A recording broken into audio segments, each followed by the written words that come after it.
Brandon Steiner is an entrepreneur in every sense of the word. A poor kid from Brooklyn who used his street savvy to build a multi-million-dollar sports marketing and memorabilia empire. I didn't have much, so I needed to go and work. And at some point I had gone to see my mom and I said, Mom, I need a career change. She's like, you're 12. She said, something, why don't you go get a paper route? You could deliver papers in the morning, be free in the afternoon. He's respected by the greatest athletes in the world.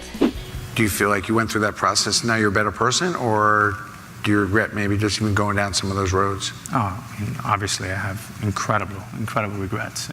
But on his journey to the top, his fame and fortune cost him dearly.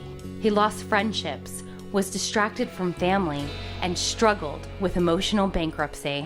And those are the big parts that a lot of people don't get. They think it's a sprint, down the center lane and just drive till you make all this money. And then you realize you're unhealthy, you got no spiritual connection, you come home, the closet's empty, the wife's left. In his third book, Living on Purpose, Steiner says the secret to success isn't about shortcuts. I think to go do something extraordinary, you go into a pretty dark, deep place that most people aren't willing to go to. Some of my best ideas and best moments and deals that I've been able to pull off have not been in a wonderful mindset. It's been painful, frankly. I sat down with Brandon to learn how to be resilient through times of resistance and what it means to truly live a purposeful life.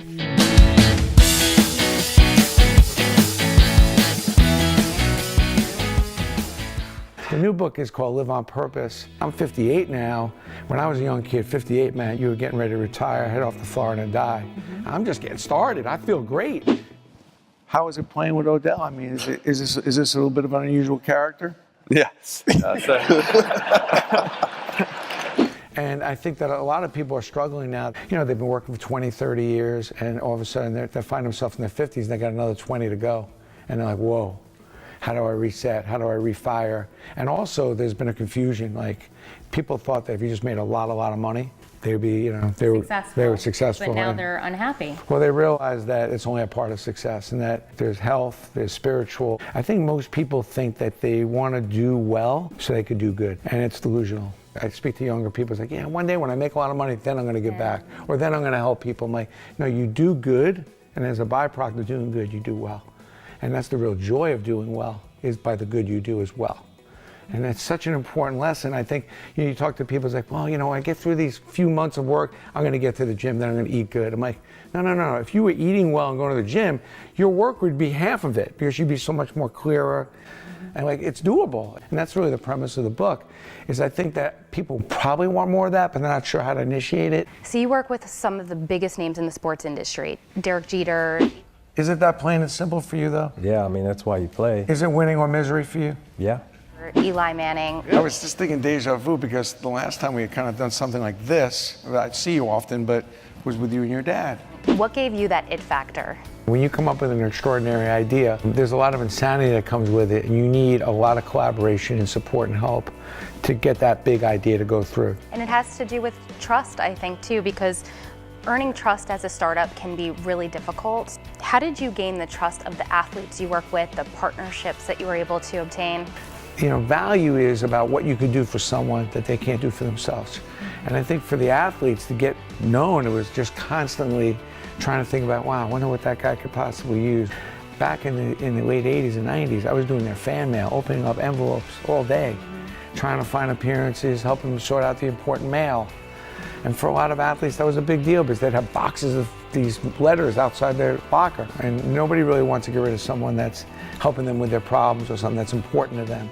So know who's important and what's important, and know what's important for who, and just do it. This is the ball of all balls. If you're collecting, you want to have balls. This is the ball you need to have. You have to have balls to run a business. But whether you're a startup or you're a very successful business leader, we all have those moments of self-doubt. How do you turn that into confidence? But my mother's favorite line was, gotta have balls. And you gotta have balls means be fearless, be relentless, think different, see things through even though when things get difficult.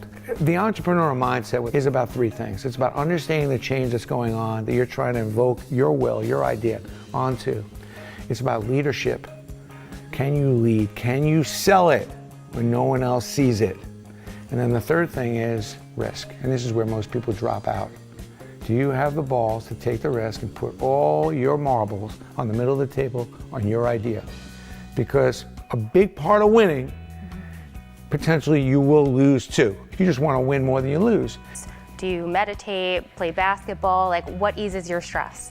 I right now get into rigorous exercise every morning. That's where I do my thinking. You know, the biggest thing that entrepreneurs struggle with is getting their priorities straight. You get distracted, you're juggling, you're doing a lot of things. I want to know who's important, I want to know what's important.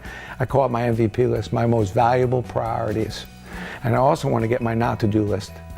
The people that I need to stay away from, time that's going to suck me up dry, and stay away from that so I can make sure that I'm taking care of the things and the people that are important to me. And was there an aha moment in your career where you were like, wow, I have finally made it?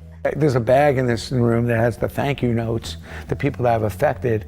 And when I get a little wobbly in my mindset, you know, I go pull that out and start reading the thank you notes that people have written me. That's, to me, is like, if you're gonna think about making it, I'm thinking about, you know, how could I affect more people's lives? Well, thank you so much for sharing your truly inspiring story.